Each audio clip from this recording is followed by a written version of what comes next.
Hi, welcome everybody. I'm here with Will Rhind in person. Welcome, Will. Thank you. So you're the second fund manager I've interviewed in person. This is awesome. This is the Stock Twits Stocktoberfest conference here in San Diego. It's amazing. You can see back here. So Will, thanks for doing this. So we were talking about a few questions the audience had. One of them regarding some of your funds, like with options chains, and some of them without. Is there a chance we might get options chains on more of them? Yeah, I think it's not something that's directly in our control because it's something that is between the exchange and then a market maker that puts up the contract and provides liquidity.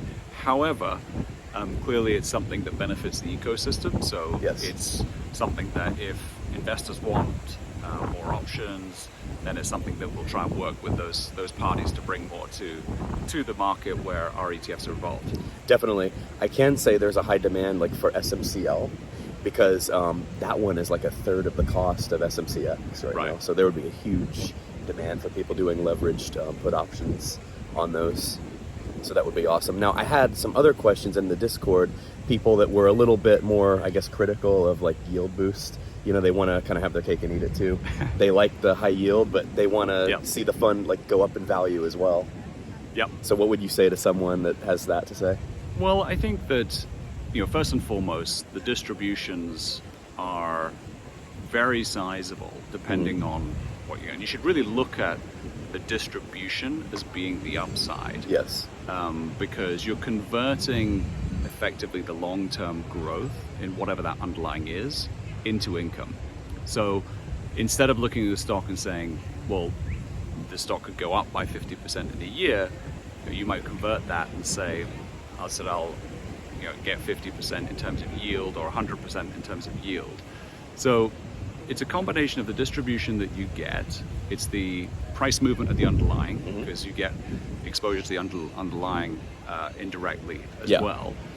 And then to the extent that there's any residual left in the premiums that gets reinvested into the fund, that's also could be converted into upside in the form of reinvestment.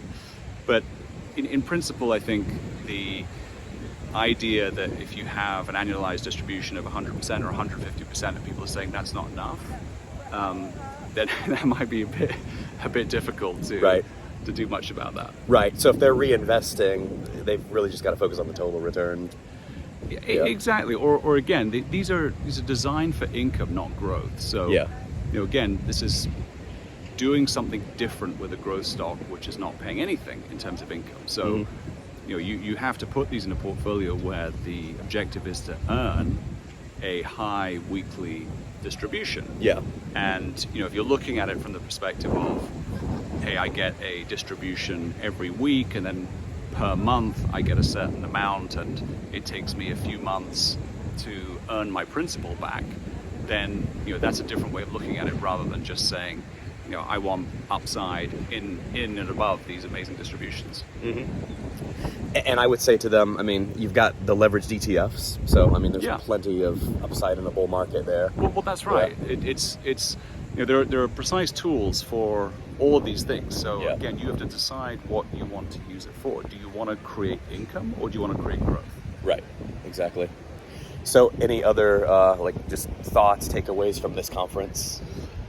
My sort of biggest real takeaway is that I think that the self-directed market, retail investing, whatever you want to call it, is going to become the dominant force in investing. That investors have never had access to better products, more choice, and more educational tools than they do today. And that's only going to expand going forward.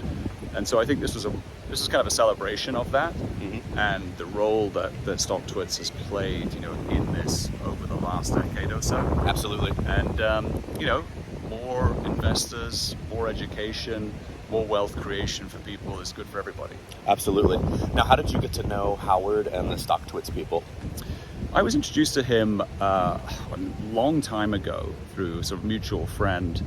And we've done business with StockTwits as an advertiser, as a partner, kind of over the years. But I think, again, as our business has grown and our focus on communities like this is becoming more important, then we decided to step that up, obviously for for this event, we're the title sponsor. Yeah, that's so great. I mean, this has been a great event, hands down.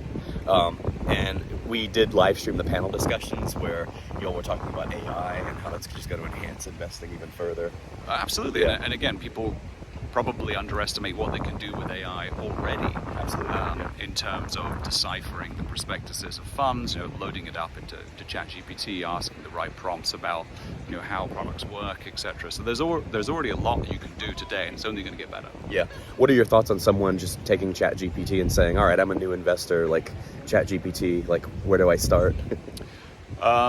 Well, I don't know what the answer would be to that question because I never asked it, but I'd probably be sure it'd be reasonably solid in terms of what that recommendation might be. Yeah. But it would be interesting to try it. Absolutely. So are there any other, I ask every fund manager this, but any other funds like in the works coming out like in the near future that you can maybe mention? Or? All the time. So, Oh, we're launching products, feels like almost on a weekly basis. Sometimes it is on a weekly basis, but we're trying to get as much as we can done before the end of the year, and really just responding to the market environment where people are constantly asking for new yield boost ETFs. Right, that's awesome. Now, what is your outlook for the remainder of the year and into next year? Generally speaking, I'm pretty positive on markets. Again, it's difficult to see absent, a tweet here or there or some geopolitical issue. That macro seems to be still remain pretty resilient and good shape.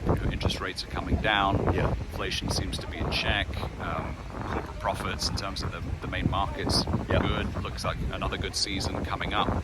So, all things being considered, I think we're in good shape. Awesome. Now, so we had golf and sailing yesterday. So some people want to know, how was your golf score yesterday? Actually, pretty good. Really? Not too bad. Yeah, that's awesome. So considering I don't play that much, right? I thought it was a good afternoon. That's great. Yeah. Well, Will, thanks so much for having us here. This event was amazing. Yeah. And absolutely, Absolute so pleasure. glad to. Cheers. Absolutely. Thanks everybody for watching. Check out Granite shares. Check out Stock Twits. Like, comment, and subscribe. Join Discord, and we'll see you all on the next one. Take care. Bye.